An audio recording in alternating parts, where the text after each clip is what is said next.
Halo, saya mau menjelaskan tentang kekeliruan mengartikan kalimat dari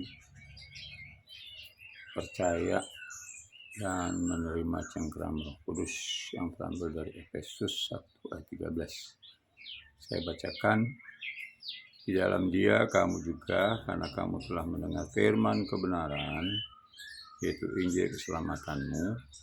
Di dalam Dia kamu juga, ketika kamu percaya, dimeteraikan dengan Roh Kudus yang dijanjikannya itu. Bapak Ibu, saudara-saudara yang dikasihi Tuhan, seringkali orang salah mengartikan ayat ini. Mengapa saya katakan demikian? Karena sering orang mengatakan, saat saya percaya maka saya sudah menerima Roh Kudus. Ini adalah satu klaim dan pernyataan dari orang tersebut, dan ini suatu kekeliruan yang harus diluruskan.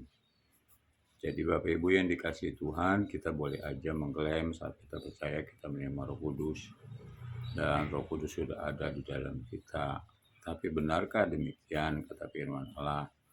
Padahal firman Allah ini maksudnya adalah bukti daripada saudara percaya, maka Allah secara pribadi memberikan Roh Kudusnya kepada saudara. Jadi bukan atas nama klaim saudara, padahal tidak ada bukti bahwa saudara sudah terima Roh Kudus.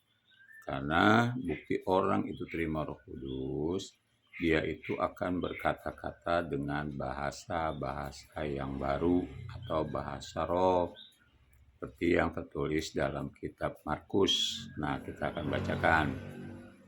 Tanda-tanda ini akan menyertai orang-orang yang percaya. Mereka akan mengusir setan-setan demi namaku. Mereka akan berbicara dalam bahasa-bahasa yang baru bagi mereka. Itu terdapat dalam Markus 16 ayat 17. Jadi Bapak Ibu yang dikasihi Tuhan, kalau saudara mengaku sudah percaya dan sudah menerima cengkram Roh Kudus, harus disertai dengan tanda-tanda ini. Kalau saudara tidak memiliki tanda-tanda ini, berarti sebenarnya saudara belum diakui percaya oleh Tuhan itu sendiri. Jadi pengakuan cengkram Roh Kudus itu adalah pemberian Allah sendiri secara langsung kepada saudara. Bukti saudara percaya yaitu menerima Roh Kudus. Jadi Roh Kudus itu adalah bukti percaya saudara, bukannya karena saudara mengaku percaya lalu Roh Kudus dicurahkan. Sebab kalau saudara mengklaim ayat ini, maka saudara tidak akan pernah bisa menerima Roh Kudus. Kenapa? Karena menganggap saudara sudah penuh Roh Kudus. Jadi Bapak Ibu, tolong hal-hal semacam ini jangan salah diartikan. Dan kalau saudara salah mengartikannya, maka kerugian bagi saudara yang seharusnya menerima Roh Kudus, saudara tidak akan menerima Roh Kudus. Jadi kalau saudara belum menerima Roh Kudus, cari, usahakan. Ya, firman Allah berkata, ketuk maka pintu akan dibukakan, cari kamu akan mendapat. Jadi bukan kita merasa bahwa saat kita percaya itu, saat itulah sebenarnya kita menerima Roh Kudus. Ya sebenarnya konteksnya sih harusnya seperti itu. Tapi percaya yang sebenarnya itu adalah percaya yang sudah dinilai oleh Tuhan itu sendiri.